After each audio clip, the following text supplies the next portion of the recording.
This is the Sales Babble Podcast, episode 201, a three-step process to narrow your sales focus, an interview with Phil Boissiere.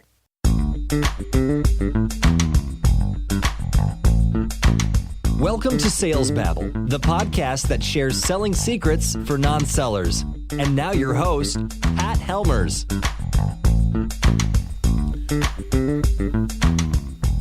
Hello, Sales Babblers. This is Pat Helmers, and we did so much celebrating last week because of the 200th anniversary that I caught myself a heck of a cold over the week, and it's been all I can do to stay awake. I've been fighting this for days, and I'm finally starting to get a little bit better. And when I do work, it's been difficult to focus, which is a great segue for today's topic. Our guest is Phil Boissiere. I saw Phil speak at a TEDx conference last November, and he gave this three-step process in order to get focus, which is really important for those of us in sales because unlike other professions where people call you up, let's say you're in tech support, the people got an issue, they call you, answer the phone. In sales, that never happens. No one calls you. You have to call them. Well, enough of this chit-chat. Let's get to it. Welcome, Phil. Are you ready to babble? I'm ready to babble. Phil, I saw you gave a talk at the TEDx in Naperville. I think it was back in November, right? That's right. Yeah, November 10th. And you gave a terrific talk on focus. And when I got done hearing it, I was thinking, good golly, Miss Molly, I got to have you on Sales Babble. Well, thanks, and I appreciate you reaching out. And it was a great day. It was a great event. You were talking about focus in that talk, right? Yeah, specifically that talk was about using mindfulness to bring yourself back to the current moment in a not in a kind of woo-woo kind of fashion that's hard to get your head around, but in a very kind of easy 30 seconds or less kind of way to get you out of your head and into the moment so that you can perform or go to sleep or not be stressed, whatever it is that you're trying to get done in the moment. That really spoke to me because I'm a big fan of the Calm app. I don't know if you're familiar with it. I am, yeah. Yeah, and I use it a lot to center my mind for 5 minutes and kind of a quick meditation. And it's a terrific production booster. My productivity really shoots up with it. Absolutely. Absolutely. But your expertise is on focus. What makes you an expert on this? Well, I just made it up one day and put a website up, and then this is history. I mean, that's how, right? And I may have put a good sales pitch together, and it was done. That's the deal. No, I've been working with people here in the Silicon Valley almost exclusively for probably the last 10 years around working with accomplished Silicon Valley folks who have ADHD. So those are founders of companies, salespeople, entrepreneurs of all types. And then in recent years, I've branched out. I've been working with people that don't necessarily identify as having an actual attention deficit disorder, but they have, what I call attention fatigue, which is happening to a lot of people these days because of their work, their lifestyle, technology use, et cetera. And they're really kind of facing a lot of the same issues. And so I've combined the, executive coaching alongside the performance and focus aspects of my work to kind of bring it to folks that don't identify as having some sort of disorder. What's so confusing about this is in sales, we experience a lot of this. Yet at the same time, we're driven to want to make quota and to be successful.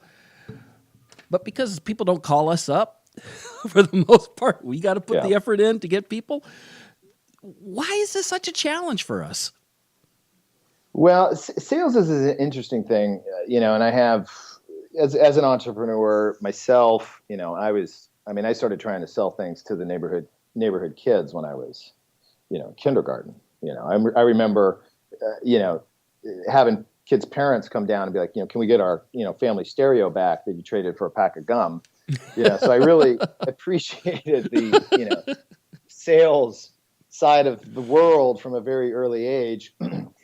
But if you kind of, if you fast forward up until to now, sales is an interesting thing because it attracts a certain type of person, right? You have to have a willingness to kind of get out there, put yourself out there. And if you don't, you're not going to be making sales. You're not going to be doing good in your job. Yep. So that's going to kind of, from a personality standpoint, going to bring in a certain kind of person. But then you have this catch-22 where the most consistent way to raise someone's stress level over time is to evaluate them on performance factors and social factors at the same time. And that, especially here in San Francisco, that's what happens to school kids. Get good grades and get along with your classmates and kick butt in your after school extracurricular stuff. And it's very stressful. So in a sales environment, it's, hey, are your numbers on the board? Right now, I mean, it's the end of the year and people are, running around trying to make their numbers. Well, that's very clearly both, right? Performance, am I going to pay my bills? Am I going to reach my numbers? And then the social piece. Oh, hey, Johnny didn't make his numbers or did make his numbers, all that. And so when stress kicks up, performance goes down. And so the personality factors combined with this interesting stress dynamic that happens in the sales world, and it makes things tough. When stress goes up, performance goes down. Yeah. They're mutually exclusive. Well, we can't operate without stress, right? Stress serves us well. It gets us. No one's making any calls to any clients or trying to pitch any deals or make any sales if they don't have any stress. But when it crosses over into too much stress or too much stress in the wrong settings or the wrong types of reactions, and then we have a problem. Right? Then focus goes out the door. Then people start to make the wrong decisions. It's a pretty common thing that when people are very stressed, they make the same decision and the wrong decision over and over and over and over again, expecting something different to happen. And then they wonder why they feel crazy. What can we do about this? Well, I think there's a number of things that can be done. And, first and foremost is people tend to go to, okay, well, what's the trick? What's the app? What is the, and as much as I've, bagged on apps over the years, I can see myself rolling out an app at some point in the future. So I probably shouldn't shoot myself in the foot too bad. But apps are great because, oh, hey, I want help with focus or task management or whatever it is. So I'm going to buy this app. And you spend the $5, you get the app out. There's some novelty, you get that little dopamine hit from using something new and novel. But it's not addressing the core issue, right? And the core issue is what's causing the stress, what's causing the distraction, what's causing the kind of breakdown in your number one tool. And that number one tool is inside your head, between your ears, and it's not separate from our body. So if all you do is smoke cigarettes, drink coffee, and never exercise, forget about your stress level. It's just going to be go through the roof no matter what you do, right? And so we've got to start thinking about the brain first. And I know that can be a little bit frustrating sometimes because people will hire me and I'll come in and I'll do a workshop on, leadership and performance for, senior teams. And I start talking about the brain or I start talking about the body or nutrition or these different things. And they looking at me like I have 12 heads. I say, just bear with me. We got to spend a little time here. Otherwise, I can give you strategies all day, but if you don't have the underpinnings of what's going to make it successful in place, then your return on your investment is going to be very small. And in the sales world, it's all about that return on your time, right? So it's a big deal. So it's not about like I use a to-do list. I use to-do list as a tool. Some people drink smart drinks, right? Smart water. Any number of these things that are supposed to create focus. Oh yeah, and they have their place. They have their place, but alone, they're not enough, right? So a to-do list is really important, and it's actually a really important topic. And to-do lists and to-do systems, et cetera, vary a lot, and some of them actually make people feel bad and they're going to avoid them. But if we talk just about using some sort of drink, some smart water, whatever, the benefit that you're getting from something like smart, not specific to the brand of smart water, but something like that has this really minuscule amount of nutritional value and brain boosting power to it, the benefit that's really actually coming from it is the fact that you're not dehydrated. Because even minimal amounts of dehydration start to have a profoundly negative effect on cognition.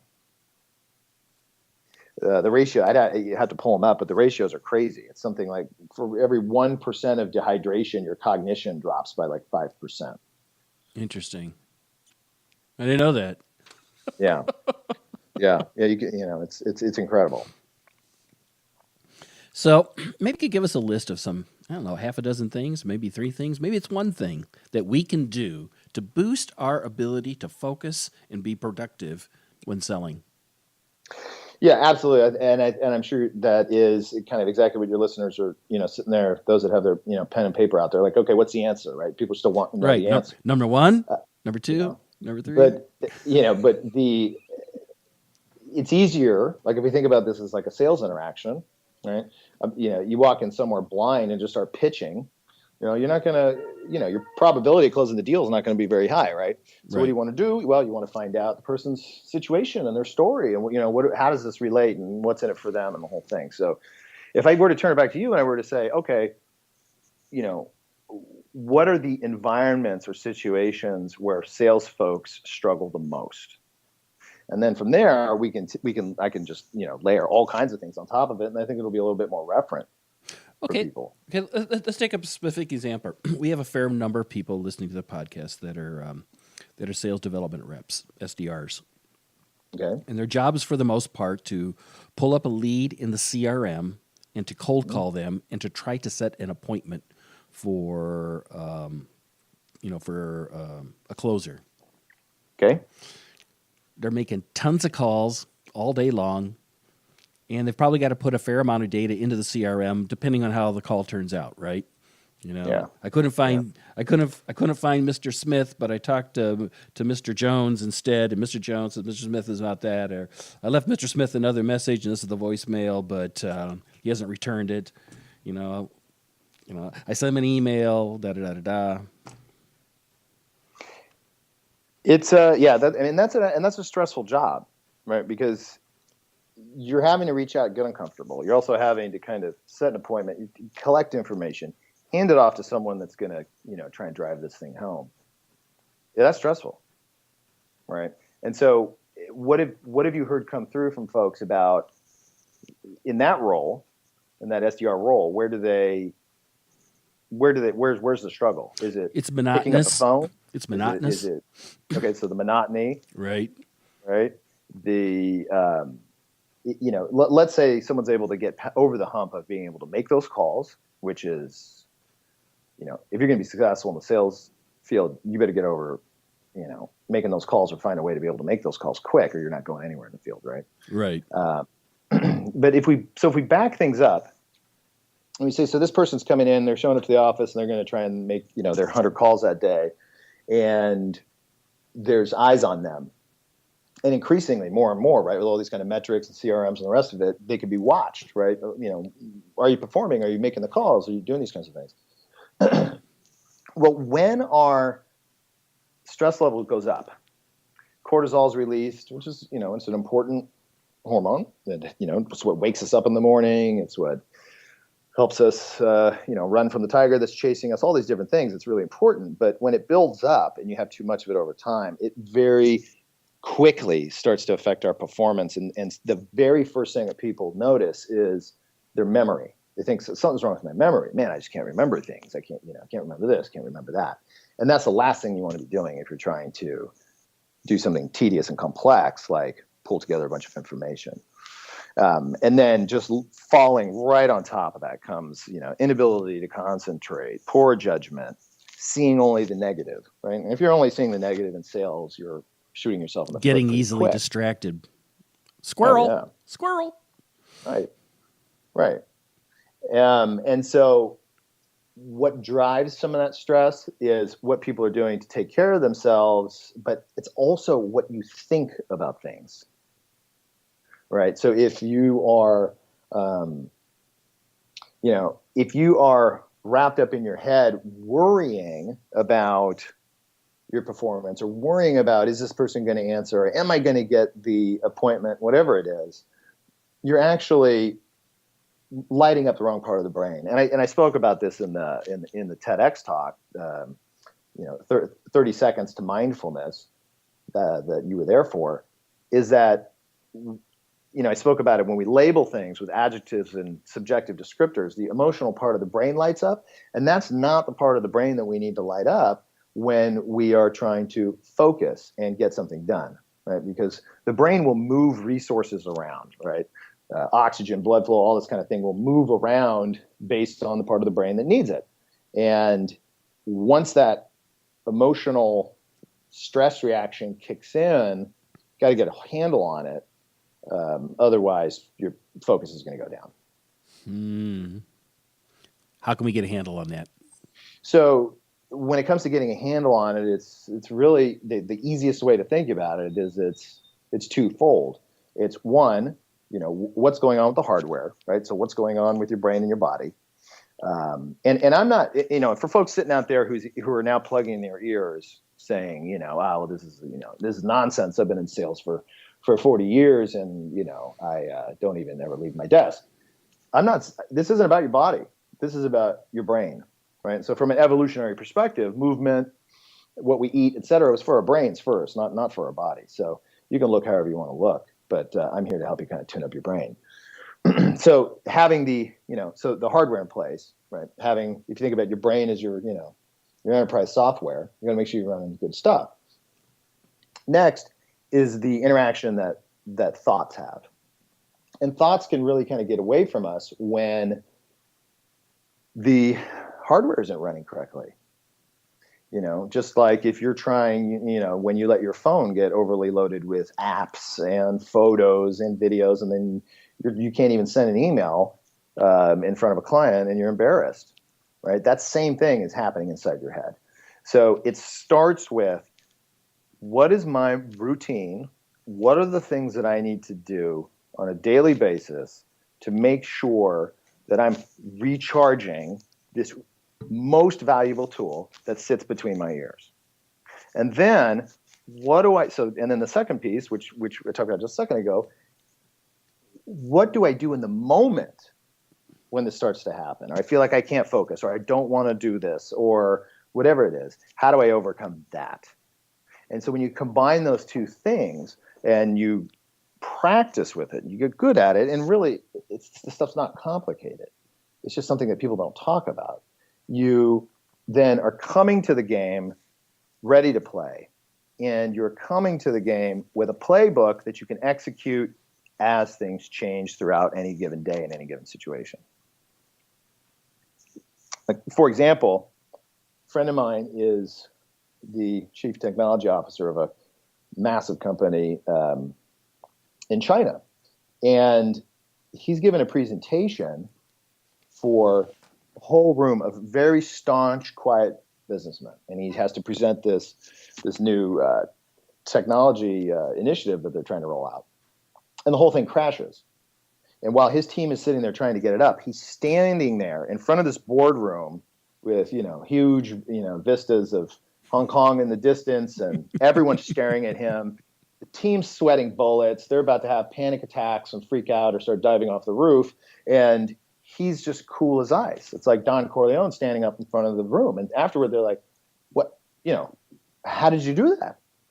He's like, oh, no, I'm just good that way.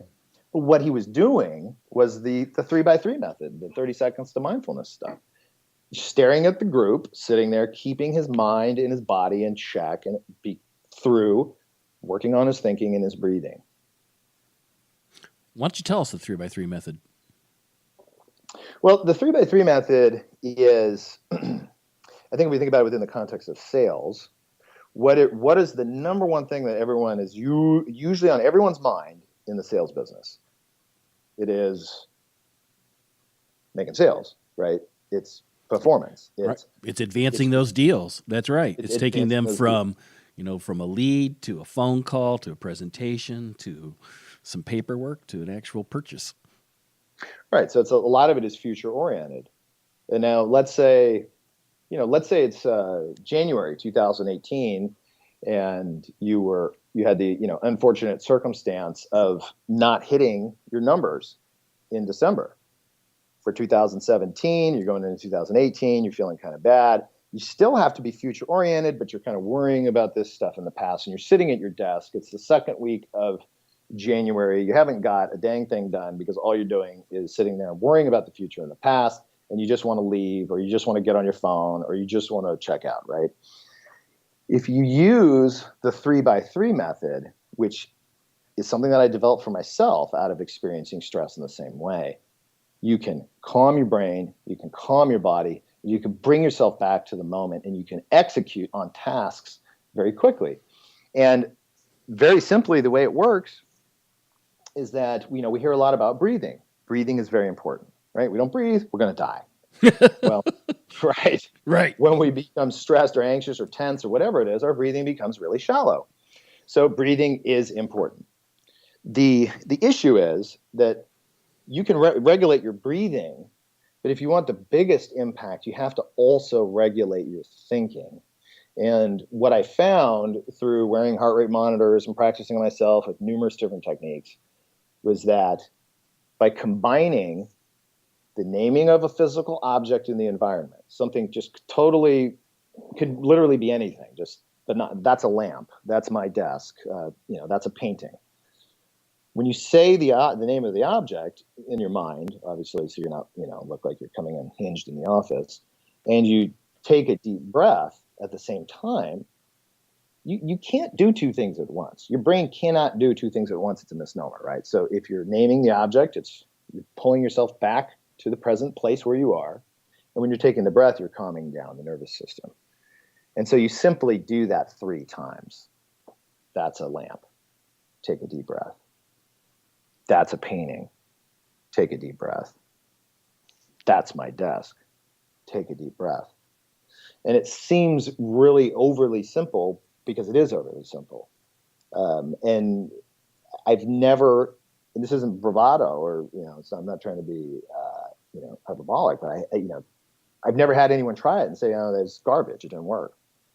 No, it works. Because it just solves for this issue. When I heard you heard you speak about this at the TEDx talk, I totally embraced it. Oh, really? It's a great way to get mindful quick. Oh, it's great to hear. I appreciate that. So you can use something like the 3x3 method, which is extremely important. And you repeat the 3 objects 3 times, right? No, you choose 3 separate objects in the environment. And you don't have to choose them ahead of time. You can choose them as you're doing it. I choose them as I go. Yeah. So, that's a lamp. That's a lamp. Take a deep breath. That's a desk. Take a deep breath. That's a computer. Take a deep breath. And that's it. And then that's your 3x3. Now, if you're really, like I said, if you're really struggling, you can just do it 3 times in a row and end up with a 9x9. That's what I do, because that's really a 9x9. Okay, all right. So that's a good example of a cognitive technique, mindfulness, and a biological technique, breathing. Really simple. But imagine you didn't sleep last night, or you didn't get enough sleep, or you skipped breakfast. Or you've skipped breakfast every day this week and you haven't slept more than 6 hours in the last 3 days. All this stuff becomes much harder, right? And so that's where the kind of nutritional, biological underpinnings of everything is so critical. It's so critical. And unfortunately, most people tend to look for the kind of immediate answer in a reactionary way. I'm really struggling, or I feel like garbage, or whatever's going on. How do I get out of this? But imagine if you just put 5%, 10%, 20% more effort into being preventative with that. Okay, I need to take these supplements. I need to eat these types of foods every day for breakfast and before I go to bed. Let's say you just did those 2 things. It would have a profound impact on your ability to harness this tool, which is in between your ears, your brain. I love it. It's like you want to work hard, invest in your sleeping. Get to bed on time. Yeah, you want to look good, you want to feel young, you want to, all that. Get sleep. Now, here's the thing. I'm already, if I wish I had some sort of like live stream comments coming on this, because people would be slamming me already. Sleep. That's I don't have stupid. time. I don't need sleep. Okay. Well, what I would say to any of those people saying they don't need sleep or they don't have time for sleep is like, how much coffee did you drink today? Oh, I have several cups. Okay. Do you think that's indicative of something? Right. And what we know these days, caffeine has its place. I drink coffee. I drink very strong coffee, but it's just one piece. It's just one piece. It's a stimulant. It's not doing anything to give your brain the building blocks. Very interesting. Very interesting. How can people find you, Phil, online? People can find me online. I think probably the best way is just, I have a number of projects, whether that's my ADHD work or whether that's my, mindfulness work. Probably the best place would just be to go to my, executive coaching, leadership, and brain performance site, which is philboissiere.com. That's PHILBOISSIERE.com. And I think, you have a wonderful base of listeners. You've really put together a great program. And if people go to philboissiere.com/Sales Babble, I will have something special for people that I'll put together following this call for them to download. It will have a lot of this information so that they can kind of have a playbook for some of this. And I think, one of the things we haven't talked about, but that is important for people to think about, and maybe, I'll come back on at some point, is what are the structural things that you do with your day? What are the structural things? What are the techniques? What are the to-do lists? What are these types of things? Because they are critical also. Absolutely. Excellent. Very good. Phil, thanks so much for visiting us here in Sales Babble. It's been a wake-up call. Hey, I'm happy to be involved. And if anyone's interested in that TEDx talk, where we met, I'm really happy how it came out, and out there in TEDx Naperville, it's incredible. If any folks out in Illinois, go to the talk next year. It was a mind blower, and check it out. It's on YouTube. It was a ton of fun. It really was. Really, really enjoyed it. Thanks for having me. I really appreciate you reaching out and for connecting. That's a lamp. That's a painting. That's a Sales Babble cup. To connect with Phil and links to him on the internet, you can find them in the show notes at www.salesbabble.com/201. Got a question, got a comment, don't hesitate to reach out. All you have to do is click the button Babble Me. I've had people already reach out to me about the offer to work on their cold calling scripts that I mentioned last week. In fact, I had the very first session just today with Stephen, and we had a great time. We babbled and we laughed, and we got him pointed in the right direction, and he was very appreciative. Go right to the home page, and you can see where I have a link for that offer. I haven't checked, but there still may be some free ones out there using the discount code called Cold Call. Word of mouth is the number one way that we grow here on Sales Babble. If you enjoyed this episode, tell your friends. And if you're an iOS user, go into iTunes and give us a 5-star review. We would deeply appreciate it. Thanks again for listening here on Sales Babble. Until next week, take care and have a highly successful selling day. That's a lamp. That's a painting. That's a Sales Babble cup.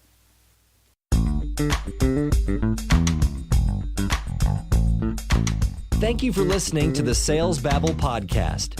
Find us at www.salesbabble.com.